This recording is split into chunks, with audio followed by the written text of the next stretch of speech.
Buenas tardes, estamos con el doctor Eli Morales, fundador de la Escuela de Letras Psicoanalítica, fundador de muchas cosas, pero me gustaría que se presentara usted. Bueno, soy Eli Morales, soy psicoanalista y con eso ya se dice mucho. Sí, con eso ya se dice mucho. Mi libro favorito de usted y el que más le entiendo, sí, y eso ya es demasiado, es justamente este, Psicoanálisis con Arte. Ajá. Ahí usted dice, en una parte, el amor es el arte del éxtasis. Entonces, entiendo que a usted el amor le parece un tema muy, muy importante. Y me gustaría, pues, empezando por ahí, saber por qué. De hecho, creo que en este libro nuevo que acaba de presentar, también el amor tiene una parte muy preponderante en la cuestión del arte, ¿no? Sí. Bueno, primero decirle que le agradezco mucho esta posibilidad de diálogo. El psicoanálisis es una práctica del amor. De algún modo no es difícil pensarlo si uno piensa que en realidad de lo que enfermamos es de amor o de desamor. Y el psicoanálisis justamente hace del amor una práctica para reescribir los caminos del amor y el desamor. En ese sentido, los psicoanalistas tenemos que saber de muchas cosas. La formación, eso que se llama formación del psicoanalista es amplia. Lo hemos hablado, tal vez los psicoanalistas somos, y las psicoanalistas somos los últimos animales de la ilustración. Hay que estudiar mucho de muchas áreas, de muchos campos, de muchas prácticas discursivas.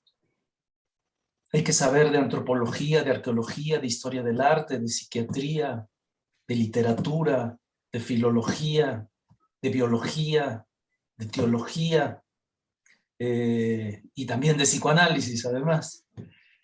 Pero si algo el psicoanalista debe saber, tiene que ver con el amor. Un psicoanalista, una psicoanalista tiene que saber del amor. Y por curioso que parezca, el amor no ha generado muchos espacios discursivos, sobre todo en la modernidad. Déjeme darle un ejemplo. De tres grandes pensadores como Michel Foucault, Jacques Derrida o Althusser, ¿no? Ninguno ha planteado la cuestión del amor. Foucault lo trata de manera muy tangencial. Derrida prácticamente no le dedica nada y Althusser no lo toma en cuenta, por decirle algo, ¿no? Incluso dentro de los existencialistas como Sartre, Camus, no lo tratan, ¿no? Quien sí lo trató fue Simone de Beauvoir, ¿no? Pero porque ella inaugura un nuevo campo, un campo otro del amor. Y el psicoanálisis es, de algún modo, el discurso moderno sobre el amor. Moderno o posmoderno, pero no creo que haya un discurso, una doctrina incluso más poderosa sobre el amor que el psicoanálisis. Porque además el psicoanálisis retoma todo lo que tendría que ver con el amor en la cultura griega, en la tradición cristiana, en el inicio de la modernidad.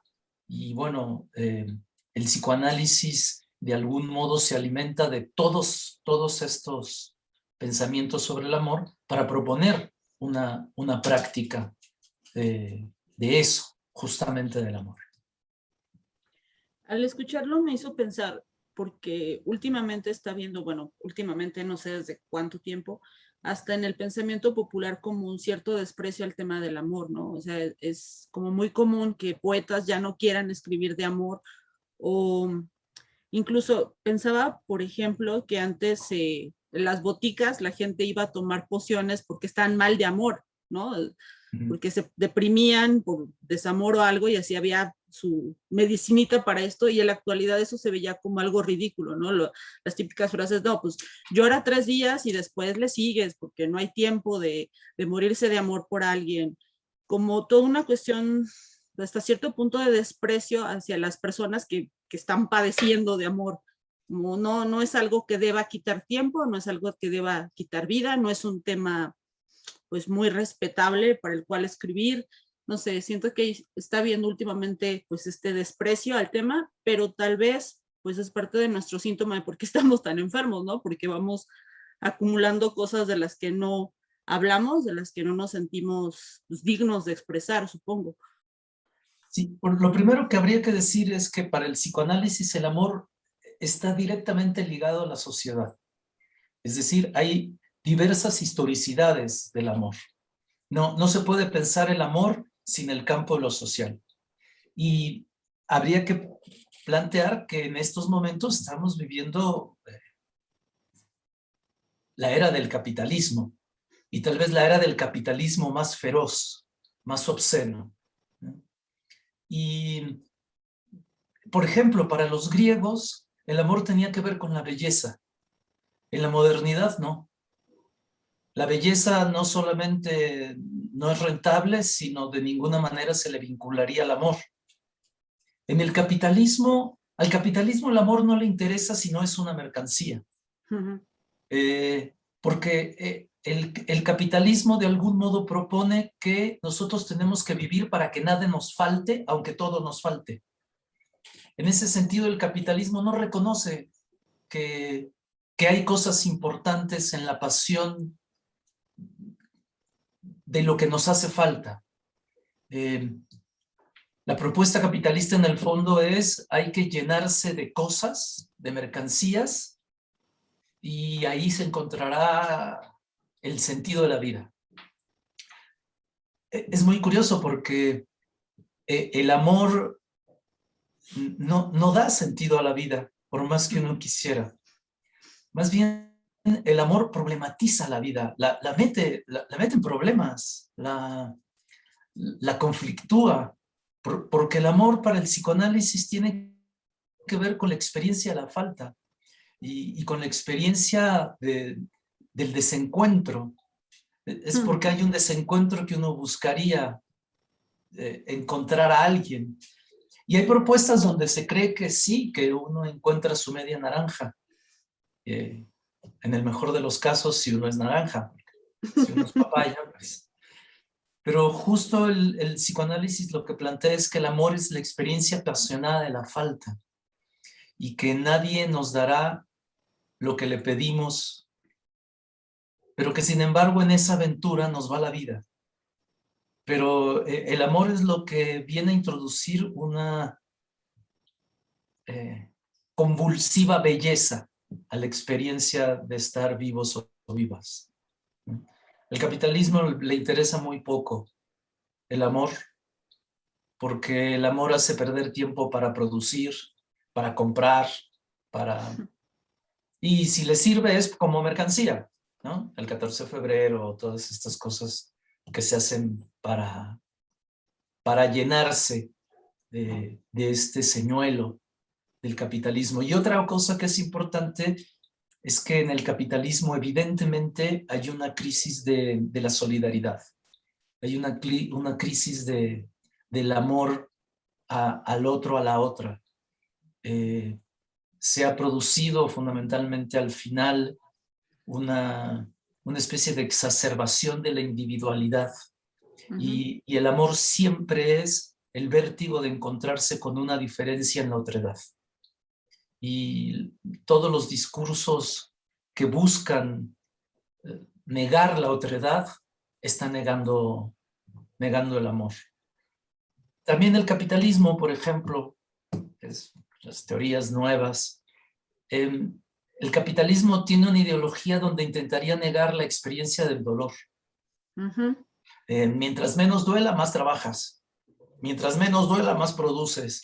El dolor tiene que quedar totalmente anestesiado. Y entonces propone una anestesia de la existencia. Ujú. sea mediante el medicamento o sea mediante dispositivos ilusorios, ¿no? Pero de lo que se trata es que no duela. Hay una asepsia de la existencia. Y bueno, que nadie diga que ha vivido si no ha amado, que nadie diga que ha amado si no ha sufrido, porque justo el amor es la experiencia del vértigo frente a la diferencia de la otredad. Y, y eso Por implica supuesto. crear a partir también de la posibilidad del dolor. Esto es algo bien interesante porque estamos ya como muy inundados en las redes de esta cuestión, ¿no? De si, desde la frase de si lo tienes que forzar, si no es tu talla, no es para ti, ¿no? O sea, amor, relación, etcétera. Y esta cuestión de que el amor no duele. El amor, si duele, no es amor. Y pues, o sea, más allá de que no se esté favoreciendo los abusos o los trancazos o todo eso, sí hay No, una claro. cuestión de que cómo se puede amar a alguien y conocer a alguien sin que haya dolor, cómo se puede uno aproximar a otra persona que es totalmente distinta a ti sin que haya un encontronazo, ¿no? De pensamientos, de formas de vivir, de decir, de gustar. Claro. Sí, el dolor no estaría asociado con la violencia. El dolor estaría asociado mucho más con la decepción, con la frustración.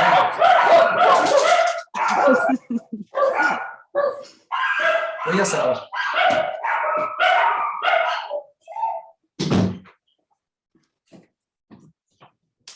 El dolor estaría asociado mucho más a la caída de las ilusiones, ¿no? El punto es, ¿y si amar sería quererte también en la desilusión? Si se aceptase que la falta forma parte de la aventura creativa del amor, y la frustración no es que algo nos salga mal, es una promesa imaginaria que no se cumple. Entonces, en el amor, lo que pasa es que nos hacemos tantas promesas y tantas promesas de felicidad que lo que querríamos es que no pasaran. Ahora, en el campo del psicoanálisis, además, esto se complica porque yo creo que no se puede pensar el amor sin el deseo y sin el goce. Y además, si no se puede pensar sin el deseo y sin el goce, no se puede pensar el amor sin el erotismo. Eros, ¿no? Y justo, por ejemplo, entre los griegos y los modernos, el amor que se propone incluso como paradigma de la vida tiene que ver con la propuesta cristiana. Y entre los griegos y los modernos está la filosofía cristiana, donde toma, digamos, las propuestas griegas, pero en lugar del eros, ¿no? Pone el caritas. Fe, esperanza y caridad. Cuando era fe, esperanza y amor. y amor. Pero amor no como caritas, que ese es el nombre latino, sino como eros. ¿Y eso qué hace? Secuestra el cuerpo. Es decir, el amor cristiano es un amor de la caridad, deserotizando el cuerpo. Y entonces, claro, en la modernidad, donde se niega la posibilidad de la falta y del vértigo de la diferencia en el encuentro con la otredad, el cuerpo queda de algún modo, aunque parezca contradictorio, eclipsado. Y ahora, cuanti más, con las redes sociales, porque lo que fundamentalmente se presenta del cuerpo es una imagen. Y entonces el cuerpo ha devenido imagen en todos sus sentidos, en el sentido estético, político, social y existencial también. Entonces, el psicoanálisis lo que plantearía es que no hay amor sin erotismo, es decir, no hay amor sin deseo y goce, y el deseo y el goce no se puede vivir sino habitando un cuerpo. Entonces, la propuesta que yo tengo y que tiene que ver con un diálogo con Foucault él que hace la historia de la sexualidad, es que la sexualidad tendría que ver con el arte.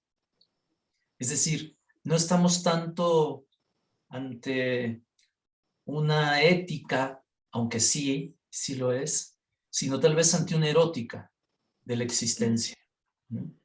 Solamente que en el caso de Foucault, la erótica de la existencia la fundamenta en la temperancia, la fundamenta en un cierto poder sobre sí.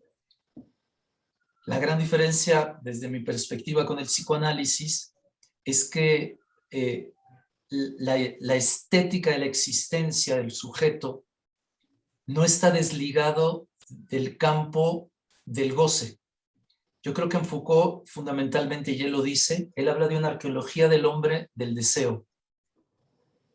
Pero no hay concepto de goce, no tendría por qué haberlo, porque no hay, en el pensamiento de Foucault, en la obra de Foucault, no hay un lugar para la pulsión de muerte. En cambio, en psicoanálisis sí. Y cuando se introduce la pulsión de muerte al amor, pues aparece la cuestión del goce. Hay personas que nos ven y que no saben mucho de psicoanálisis o nada. Entonces me gustaría así como que no se puede tan fácil, pero en palabras más sencillas, ¿cuál sería la diferencia entre goce y deseo? Para que tengan una idea de qué estamos hablando, porque muchos asocian goce con gozar, con disfrutar, ¿no? Entonces goce no les... Sí, yo quiero decirle, Débora, que evidentemente esta práctica de un psicoanalista hablando a cielo abierto, ¿no? Corre muchos peligros y uno de ellos es lo que en muchos lugares nos piden, que es como hacer fácil o difícil, ¿no? Sí. Pero digo, nos arriesgamos. Y lo otro es que muchas veces cuando los psicoanalistas hablamos, el peligro es que hagamos propaganda y no me deje hacerlo. Si usted ve que en algún momento lo que digo sirve para hacer propaganda al psicoanálisis, hágame una seña como de no merci. Okay. El deseo es lo que constituye el vínculo con la otredad. En el fondo y desde la filosofía, el deseo no desea cosas. El deseo desea deseos. O sea, lo que yo deseo es que el otro me desee. Lo que yo deseo es el deseo del otro. Por lo tanto, no hay vínculo más radical en el campo humano que el deseo, salvo el amor. Pero no voy a hacer ahorita la inferencia. Okay. Pero el deseo también tiene que ver con una dimensión de falta y también de prohibición. El deseo se inflama ante lo prohibido. La diferencia con el goce es que si el deseo está acá de la ley, el goce quiere estar allá de la ley. Si el deseo está más acá de la ley, por ejemplo, la ley de la prohibición de cualquier práctica sexual, el deseo sueña con el goce. Okay. El goce tendría que ver con el exceso, con un más allá de la ley. Y este exceso tiene que ver también con la muerte. El goce hace bisagra entre la sexualidad y la muerte. El deseo es como el vínculo humano por excelencia, porque el deseo es lenguaje. Y este es el otro punto. No hay deseo que no esté en el lenguaje. El deseo no es una fuerza, no es un apetito, no es unas ganas de... El deseo es eso de lo humano que en el vínculo con el otro se manifiesta en el campo del deseo. Lo que Freud descubrió es que el lenguaje tiene que ver con la sexualidad. Eso fue lo que descubrió. En el goce hay una parte donde el lenguaje derrapa. Hay algo del lenguaje que se pone pálido ante el goce. el goce muestra que hay algo del lenguaje que no opera y que sin embargo sigue siendo humano. ¿Sí? Entonces, a grosso modo, esas serían las diferencias. Ahora, lo que es interesante es que para que el deseo y el goce puedan hacer un vínculo que toque lo bello, es necesario el amor. La más hermosa definición del amor desde mi perspectiva es: amor es lo único que permite al goce condescender al deseo. Esto implica que el goce insiste en repetirse, en insistir, y el deseo también, pero de un modo que busca que lo que falta no deje de faltar a pesar de todo. En cambio, el goce no quiere que falte, quiere tomar, quiere... Y el amor es lo único que hace al goce condescender al deseo. Condescender es una palabra muy bonita, es sentirse a gusto. O sea, lo único que hace al goce sentirse a gusto con el deseo es el amor. De ahí que el psicoanálisis sea la práctica de esto. Okay. Me embobé que hasta se me fue el avión. Es que cuando estaba pensando en esta cuestión del goce, que el lenguaje derrapa, no pude, más bien, no, se me vinieron a la cabeza dos cuestiones. No sé si usted ha visto últimamente una película que se llama Midsommar, que hay una parte donde están en una, pues, como relación sexual extraña, porque están induciendo a un hombre que preña a una mujer, pero mientras pues mientras él está en el acto sexual, hay muchas mujeres cantándole más que palabras, sonidos, continuos gemidos, sonidos. Eso podrías hablar de goce, ¿no? No hace falta ahí un lenguaje articulado.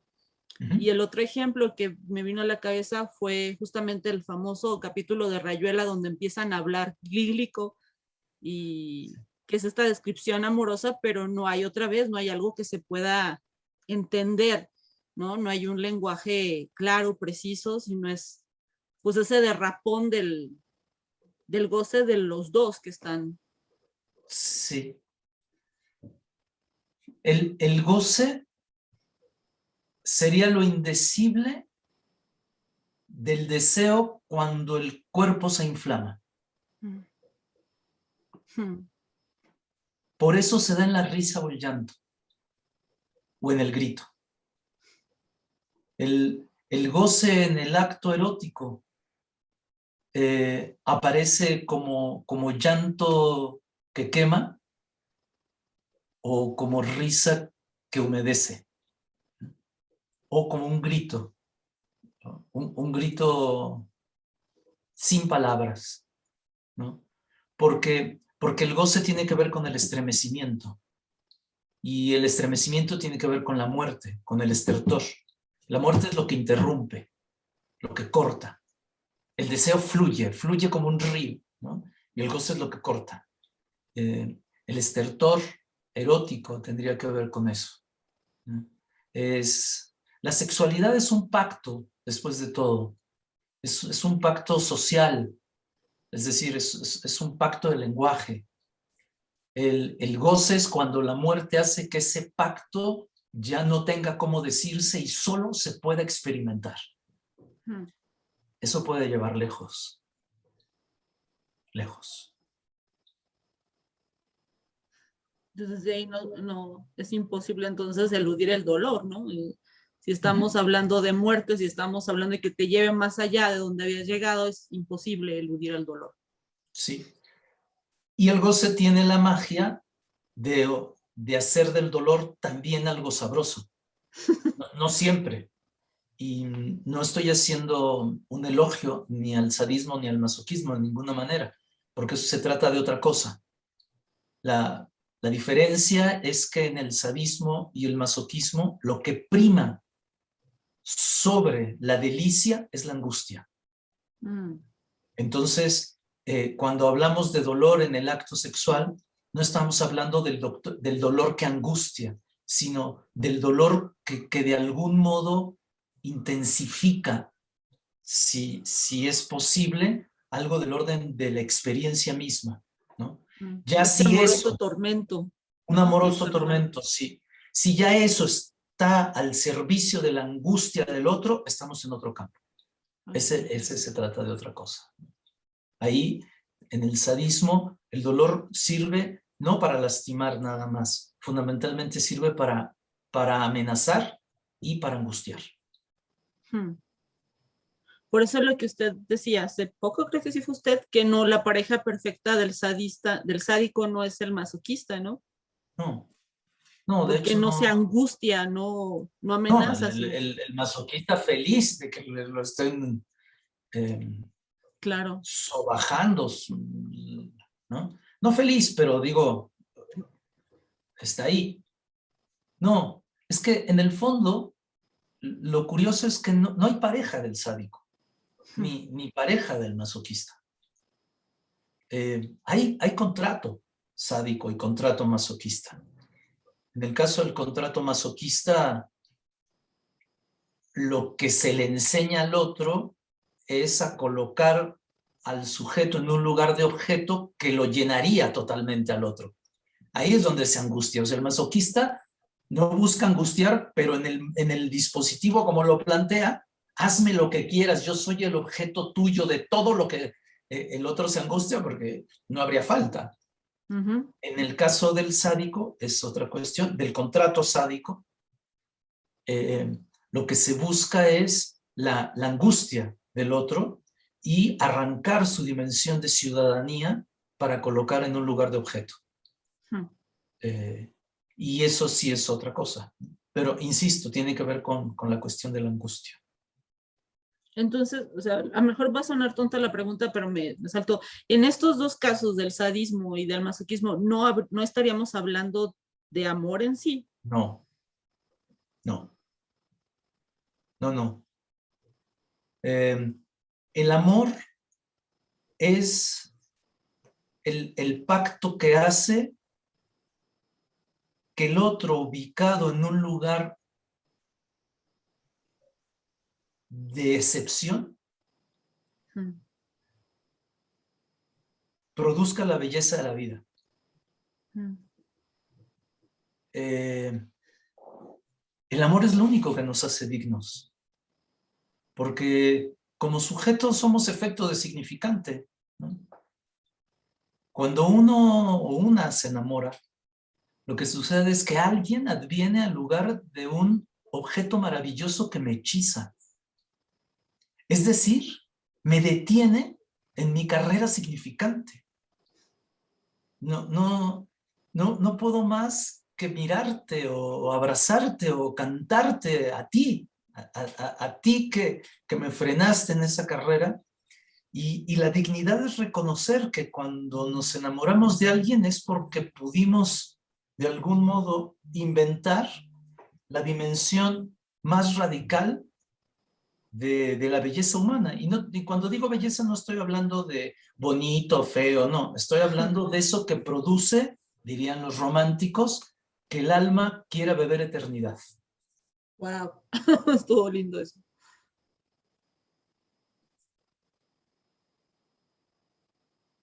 Ajá. Que el alma quiera beber eternidad. De Si el ahí, alma quiere, okay. de ahí que uno digo, yo te almo, tú me almas, nosotros nos almamos. ¿Por qué si el alma quiere beber eternidad se tiene que chocar con la muerte entonces? Pues es que la muerte tiene varias acepciones, ¿no? Pero tal vez una de las acepciones más fuerte es que la muerte, es, como yo la entiendo, lo que busca es, su camino es la destrucción. Ahora, ¿cómo hacer para que esta fuerza de la pulsión de muerte destruya, pero no nada más? Es lo que yo planteaba de que la sublimación tendría que ver justamente con la sublimación de una pulsión que destruye para crear. Ya. Entonces, esta dimensión de la pulsión de muerte tiene dos tiempos, una dimensión destructiva, pero también puede tener una dimensión creativa. Es allí donde uno intentaría sublimar, es decir, que la pulsión no se quedase en la destrucción, sino que de la destrucción surja una creación inédita, difícil, subversiva, insoportable también. Sí. Okay. Ahí es donde se hace el arte en el amor.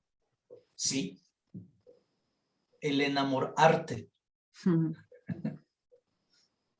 Sí. Algo de lo que le había dicho, de lo que me gustaría hablar, es justamente de los números, ¿no? Del amor, de pensar en el amor como unidad, del amor como diferencia, el amor del 2, y que el psicoanálisis habla del amor del 3, ¿no? Pero hay diferentes formas dentro del psicoanálisis de pensarlo, como lo simbólico, lo imaginario, lo real, y bueno, todo eso. Para que usted le siga mejor que yo. Es que hay, como usted dice, al menos tres posiciones frente al amor. El amor que aspira al uno de la totalidad, al uno de la fusión, al uno de la esfera, al tú y yo somos uno mismo en una esfera, ¿no? Sin falta. Después viene alguien que lo dice muy bien, que es Alain Badiou, que él plantea que el amor tiene que ver con el 2. Es decir, el amor comienza con la diferencia. 1 y 2. Si no hubiera diferencia, no habría vértigo, no habría sorpresa, no habría de qué nutrirse. Es porque somos diferentes que podemos amarnos justamente en la diferencia. Diferencia no es lo contrario de equidad. Okay. Eso es importante señalar. O sea, la diferencia de equidad es inequidad. La diferencia tiene que ver con dos en la misma posición valorativa que no son espejo. Esto es muy importante porque la introducción del 2 rompe el 1 metafísico, ¿no? Lo que pasa es que en el fondo ambas cuestiones, tanto el amor en el 1 como en el amor en el 2, yo creo que son posiciones románticas. El amor romántico tiene que ver con el 1, fundamentalmente teológico, un amor que la iglesia enarbola, ¿no? El amor del 2, o sea, el amor en la diferencia, es romántico porque en el fondo son dos, ¿no? You and me against the world. El psicoanálisis, desde mi perspectiva, rompe el territorio romántico porque él plantea que no hay nada más dos, que hay tres. Y este tercero hace función de falta. Está el sujeto, está el otro y está el objeto A, que es un objeto que le falta tanto al sujeto como al otro. Y que ni el otro se lo va a poder dar al sujeto, ni el sujeto al otro. Es decir, que el amor no solamente es el encuentro con la diferencia, sino además con una diferencia que en algún lugar es insalvable e incluso insoportable. Y que no hay posibilidad romántica de colmación. El sujeto quedará en falta aunque ame. El otro estará en falta aunque lo ame o no ame. Por lo tanto, estamos ante una propuesta de el amor como algo inacabado, en falta y con grandes posibilidades de fracaso. And so what? ¿Y por qué no? Cuando Lacan dice la relación sexual no existe, eso implica que uno nunca encontrará a nadie que lo complete como yo nunca encontraré a nadie que me complete.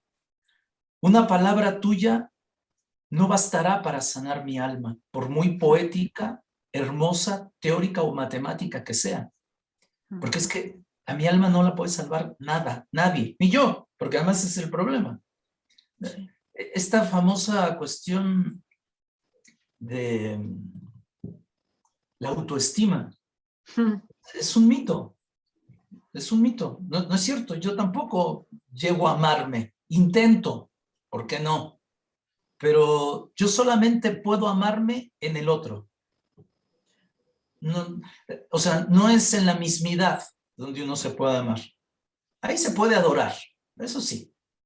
Hay quien se adora, ¿no? Pero amar siempre es la existencia de una otredad.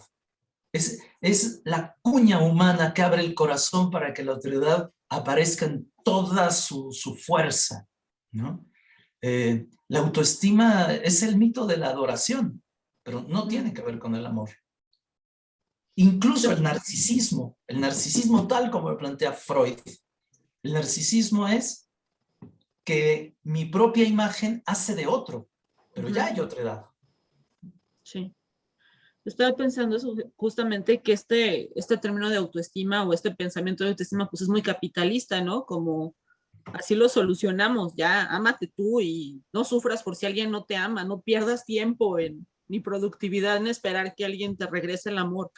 Sí, como una solución muy facilona para que continúes haciendo lo que tienes que hacer. Exacto.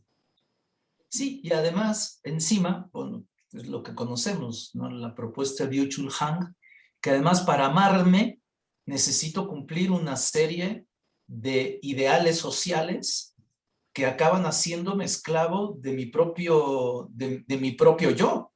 Es decir, just do it, ¿no? O sea, hay que hacer y hacer y hacer y tratar de estar siempre a la altura del ideal, lo que le viene muy bien al capitalismo, porque Claro. pues el rendimiento hasta el famoso burnout, ¿no? O sea, si en los 50 la enfermedad psíquica era la tristeza, dirá Camus, ¿no? En este tiempo de la sociedad del rendimiento, la enfermedad es el cansancio. Es el cansancio porque uno tiene siempre que hacer y además multitask. Estar haciendo, uno tiene el iPad y tiene la lap y tiene el teléfono celular y si se puede la televisión y al mismo tiempo un libro y bueno, la división se vuelve múltiple.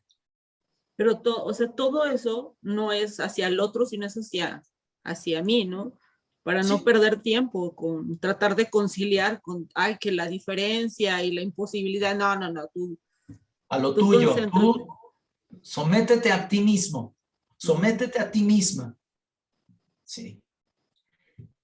De ahí que las grandes pasiones como el amor, la amistad, la belleza, estén pasando por un momento de mala prensa, por decirlo, de pocos likes. Sí, pues toda esta cuestión que está viendo también de personas que se casan consigo mismas, ¿no? Me prometo a mí misma fidelidad y pues sí, más fácil. Sí. Sartre decía, el infierno son los otros. ¿No? Y sí, pero pues a lo mejor también un cierto paraíso, fallido, pero también un cierto paraíso. Esta cuestión de entender o, bueno, de percibir el amor como la falta, como la carencia, pues sí, entiendo que en sí misma trae una idea de aceptar la frustración, como usted decía, o la decepción, pero ¿qué cosas abre entre, después de lo que destruye, qué cosas puede crear? Es que es eso. O sea, si la frustración es una promesa imaginaria que no se cumplió, ¿qué hacemos con esta decepción, amor? ¿Qué inventamos? Mm, ¿Qué hacemos? Eh, y es ahí, ¿no? Yo no encuentro en ti lo que buscaba. Qué decepción, pero encuentro algo que no buscaba. okay. Qué sorpresa, qué difícil, qué maravilla, qué complejo, qué fascinante. Porque además, en el momento en que yo me doy cuenta que yo le demando al otro o a la otra que cumpla una cierta expectativa y la otra o el otro me devuelve que no, quien queda en vilo soy yo mismo frente a mi propio mito de certezas. O sea, el amor es lo que nos quita la certeza. Y por eso es vertiginoso. Ahora, cuando dos apuestan porque esa sorpresa no deje de existir, es decir, que ninguno de los dos quiera someter al otro o a la otra a la legalidad que uno cree verdadera, en una de esas se da un gran amor. No sabemos cómo termine, pero bueno.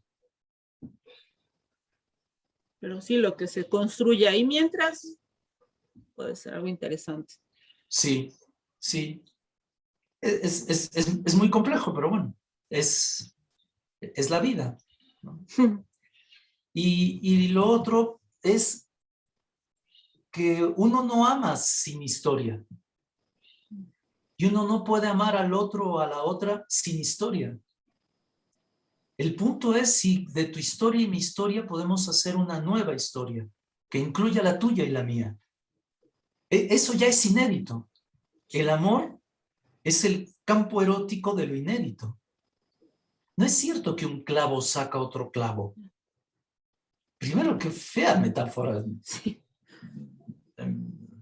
Como de ataúd, me imagino, ¿no? Pero, no, todo amor perdido nos remite a la pérdida del amor y a la pérdida. Cada vez que un amor fallece, se disuelve, se inunda o se termina, nos devuelve a nuestra propia carencia. Y si pudiese venir un nuevo amor, de ninguna manera me cura del amor que se perdió. No, me puede lanzar a otras experiencias, pero no son compatibles las faltas, aunque la falta, digamos, primigenia del objeto perdido se reelabora en cada pérdida. Muchas gracias. Sí, no, yo le quiero agradecer a usted el diálogo, porque es la única posibilidad, pues, de decir sin que sea propaganda. Así que, y si alguien ve este diálogo, pues, qué gusto haber estado aquí. Muchas gracias, doctor. Bueno, Un hasta la placer. próxima. Hasta Chao. luego.